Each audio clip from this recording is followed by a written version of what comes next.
सौराष्ट्र स्थित प्रभास पाटन की पावन धरती श्री सोमनाथ महादेव का दिव्य धाम,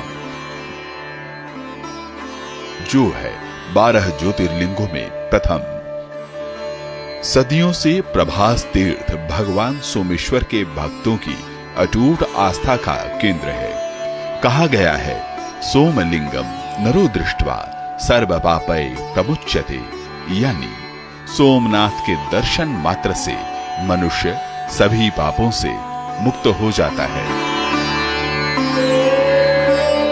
हजारों वर्षों से धर्म और अध्यात्म के शिखर स्थल पर अनगिनत लोग महादेव के सानिध्य का अनुभव करते आ रहे हैं।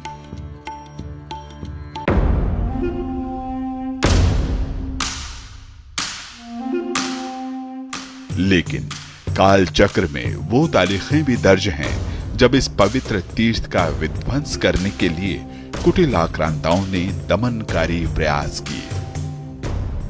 ऐसा पहला प्रयास हुआ आज से ठीक 1000 साल पहले। साल था 1026। महमूद गजनबी ने इस तीर्थ पर बर्बरता की थी।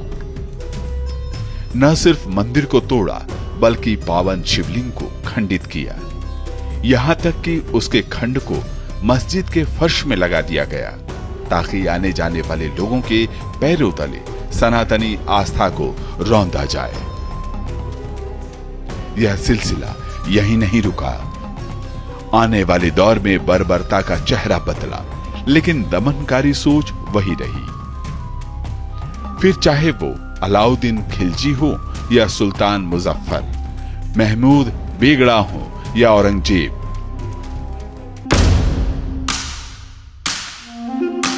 दमन का यह अध्याय बार बार दोहराया गया।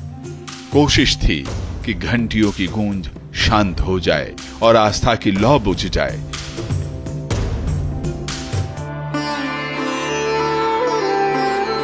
लेकिन भगवान शिव के भक्तों को भला कौन सी हुकूमत डरा सकती थी। अपने आराध्य के लिए अनगिनत सनातनियों ने अथक संघर्ष किया। हजारों लोगों ने अपना खून बहाया ताकि भगवान सोमेश्वर का यह तीर्थ क्षेत्र सदैव लोगों के जीवन को आलोकित करता रहे। और यही तो सनातन की चिर निरंतरता है, जहां आस्था सीमाओं से परे है, जो लोगों के हृदय में और रगों में समाहित है, जहां हर श्वास महादेव से जुड़ी है, हर स्मृति महाकाल में एकाकार है। यही तो संस्कार है जो गंगा के मैदानों में, कावेरी के तट पर, नर्मदा की धारा में और गोदावरी के आंचल में विकसित हुई है। इसलिए हर उस विध्वंस के बाद जिसमें अस्तित्व मिटाने की हनक थी, लोगों की दृढ़ता हिमालय की तरह ऊंची होती गई। आज 1000 साल के बाद जब हम देखते हैं तो विध्वंस के उस दौर को नहीं बल्कि पुनर्निर्माण के उस निर्बाध श्रृंखला को याद करते हैं, जिसमें अहिल्याबाई होलकर से लेकर सरदार पटेल तक का योगदान अविस्मरणीय रहा है। जो क्रूरता की तलवारों पर भगवान शिव के त्रिशूल और कोटि कोटि भक्तों की अटूट श्रद्धा का जय घोष है।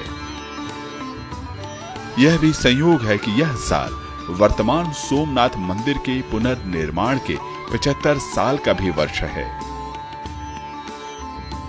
बीते 11.5 वर्षों में मोदी जी के नेतृत्व में मंदिर परिसर और श्रद्धालुओं के लिए सुविधाओं का लगातार विस्तार हुआ है, जो श्री सोमनाथ धाम की लगातार दिव्य होती आभा का प्रतीक है।